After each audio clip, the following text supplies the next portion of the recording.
Today's question is, how do I incorporate mindfulness into my daily life?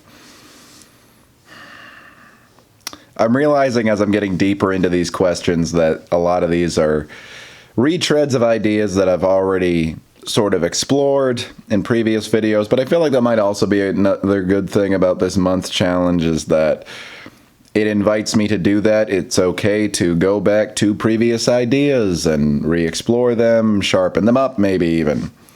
You know, you have this desire when you make vlogs that every single time that you talk you're saying a brand new thing, but that's just not a realistic goal. So yeah, mindfulness is, I think I've expressed pretty well that it's quite a lifesaver in your day-to-day. Because it just makes every single moment rich when you're being mindful.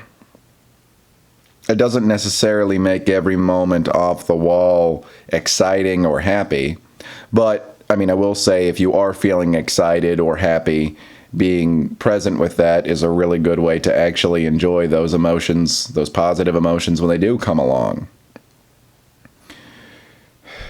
It just allows you to just be there, and it makes everything something that you can handle. A lot of the time, something happens around us, good, bad, whatever, and then we just start analyzing it, and then we just go right up into our head thinking about other things, comparing it to past events, or thinking about what this could lead to in the future, or just reminds us of something else, even if it might not even be related. Just maybe our mind just goes off into some spiral thinking about some funny joke from a movie we last watched 7 years ago.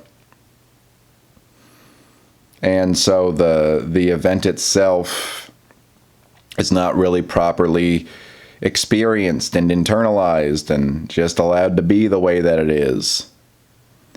Especially in the challenges that you face in your day-to-day, mindfulness is just such a lifesaver. One of the biggest weights when you are an adult is just boredom from your routine. Just sitting around waiting for something better to happen because what's happening right now you're kind of telling yourself isn't good enough. Mindfulness, even of your boredom, being aware that nothing in particular is happening right now, and so I am not very interested in this moment, and I'm anticipating something better to happen. Even if you can just go as far as to sit yourself down and analyze that. Not analyze it, just let yourself feel the full experience of it and realize it's going on.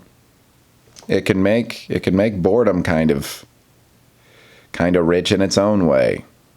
I've heard meditation called so boring that it's stimulating, while scrolling through your phone is so stimulating that it's boring. And that's so incredibly true. And of course you get mindfulness through meditation, through just sitting down without any stimulus for a while and just watching what your mind does. I remember this one amazing day where I had decided I was going to stop using my phone for like entertainment and stuff. I set permanent goals that obviously you bite off way more than you could chew trying to change yourself that dramatically. But, you know, I went a solid couple days without any real stimulus and with lots of meditation. And then I remember my mom asking if I wanted to go see Rocket Man. And I was like, oh yeah, I will, you know.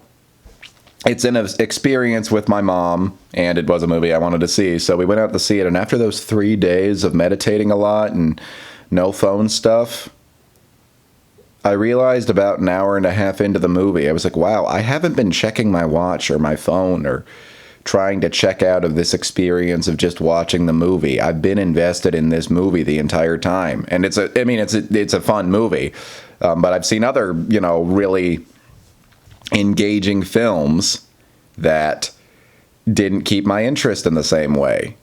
Just not anything to do with the movie, just because of me. Just because of how my head worked. And that was just really beautiful. It was a nice little glimpse into what is possible, and that's a place that I really want to get back to. It's a place I really want to get back to.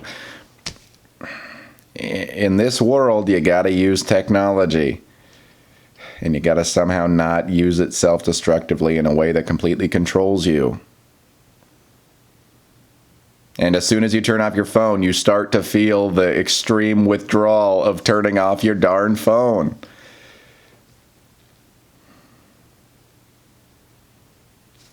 But then eventually, if you can just feel your way through it, just feel like, oh, it feels so weird not to be doing things to give my brain another little jolt.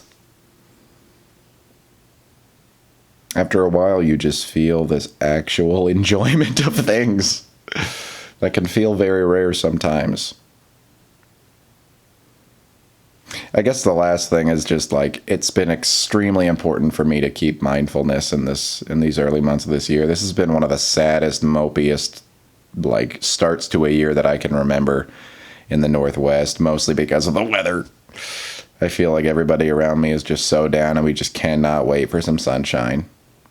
But, I mean, I talked in a video about seasonal affective disorder. It's important to just appreciate this time as it is and not be so demanding that it change. I mean, that is the core of mindfulness for you.